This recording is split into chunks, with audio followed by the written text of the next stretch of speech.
ایک بات اس گھر کے بارے میں پورے شہر میں مشہور تھی۔ وہ گھر سستا ضرور ہے مگر وہاں کوئی زیادہ عرصہ نہیں رہتا۔ لوگ یہ جملہ کہتے تو تھے لیکن وجہ کبھی پوری نہیں بتاتے تھے۔ شہر کے پرانے حصے میں ایک خاموش سڑک کے آخر میں وہ گھر موجود تھا۔ گھر کے بالکل سامنے ایک بہت پرانا قبرستان تھا، اتنا پرانا کہ قبرستان کی کئی قبروں پر لکھے نام بھی مٹ چکے تھے۔ دن کے وقت وہ جگہ عام لگتی تھی لیکن رات ہوتے ہی وہاں کی ہوا تک بدل جاتی تھی۔ اسی گھر میں ایک دن سلمان اپنی فیملی کے ساتھ شفٹ ہوا۔ سلمان ایک عام آدمی تھا، چھوٹی سی نوکری، محدود تنخواہ اور بڑے خواب۔ شہر میں کرایہ بہت مہنگا تھا لیکن اس گھر کا کرایہ حیران کن حد تک کم تھا۔ جب اس نے مالک سے پوچھا اتنا بڑا گھر اتنے کم پیسوں میں کیوں، تو مالک نے صرف اتنا کہا اگر رات کی خاموشی سے ڈر نہیں لگتا تو یہ گھر بہترین ہے۔ سلمان ہنس دیا، اسے لگا شاید لوگ فضول کہانیاں بناتے ہوں گے۔ پہلے دن سب کچھ ٹھیک تھا، بچے خوش تھے، بیوی گھر سجا رہی تھی، ہر چیز نارمل لگ رہی تھی۔ لیکن پہلی رات تقریباً 2 بج رہے تھے، باہر زور کی ہوا چل رہی تھی، درختوں کی شاخیں کھڑکیوں سے ٹکرا رہی تھیں۔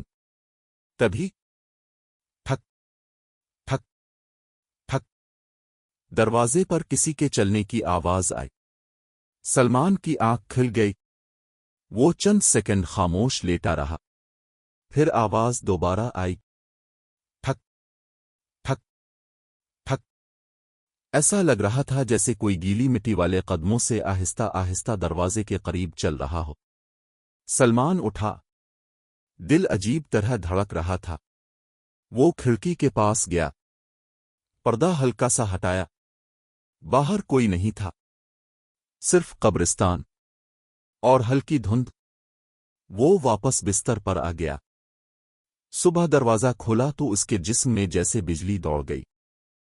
دروازے کے سامنے مٹی سے بھرے قدموں کے نشان موجود تھے، بالکل تازہ، ایسے جیسے کوئی رات بھر بارش میں چلتا ہوا آیا ہو۔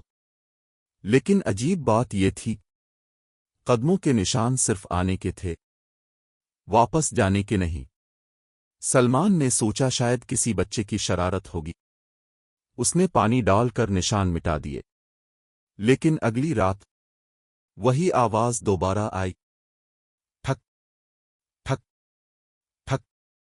اس بار آواز پہلے سے زیادہ قریب تھی، ایسا لگ رہا تھا جیسے کوئی دروازے کے بالکل سامنے کھڑا ہو۔ سلمان نے ہمت کی اور فوراً دروازہ کھول دیا۔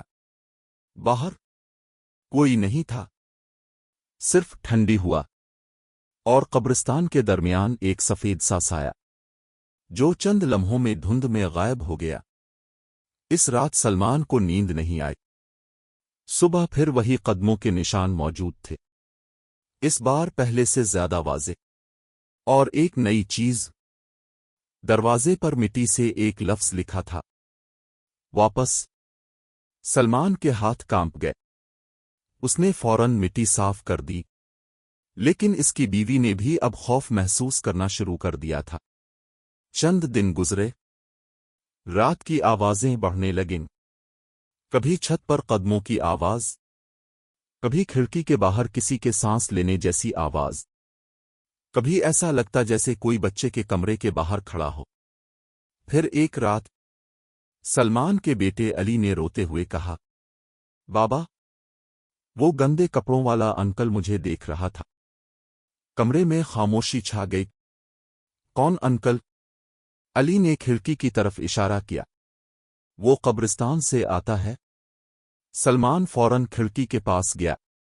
باہر اندھیرا تھا، لیکن چند سیکنڈ کے لیے اسے واقعی لگا جیسے کوئی شخص قبرستان کے دروازے کے پاس کھڑا تھا، لمبا، خاموش اور بالکل ساکت، پھر اچانک غائب۔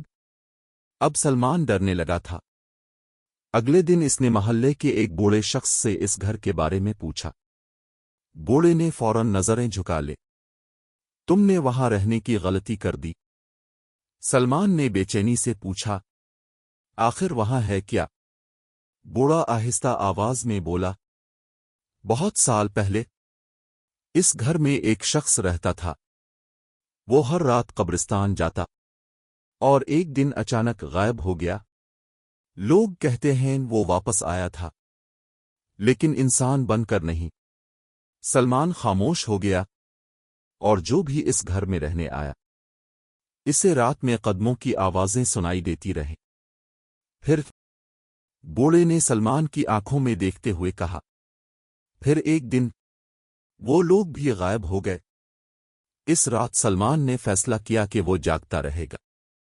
رات 3 بجے گھر کی تمام لائٹس اچانک بند ہو گئیں۔ پورا گھر اندھیرے میں ڈوب گیا۔ پھر ٹھک ٹھک ٹھک، اس بار آواز گھر کے اندر سے آ رہی تھی۔ سلمان کا گلا خشک ہو گیا۔ آواز آہستہ آہستہ سیڑھیوں سے اوپر آ رہی تھی۔ ایک قدم، پھر دوسرا، پھر تیسرا۔ ایسا لگ رہا تھا جیسے کوئی گیلی مٹی والے پیر گھسٹتا ہوا اوپر چڑھ رہا ہو۔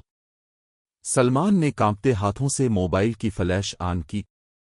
روشنی سیڑھیوں پر پڑی، اور وہاں مٹی کے تازہ نشان موجود تھے، لیکن کوئی انسان نہیں۔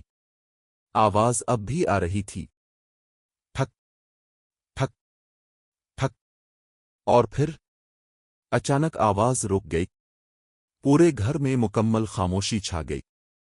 اتنی خاموشی کہ سلمان کو اپنی سانسیں بھی بھاری لگنے لگیں۔ پھر اس کے بیٹے کے کمرے سے دھیمی آواز آئی، بابا!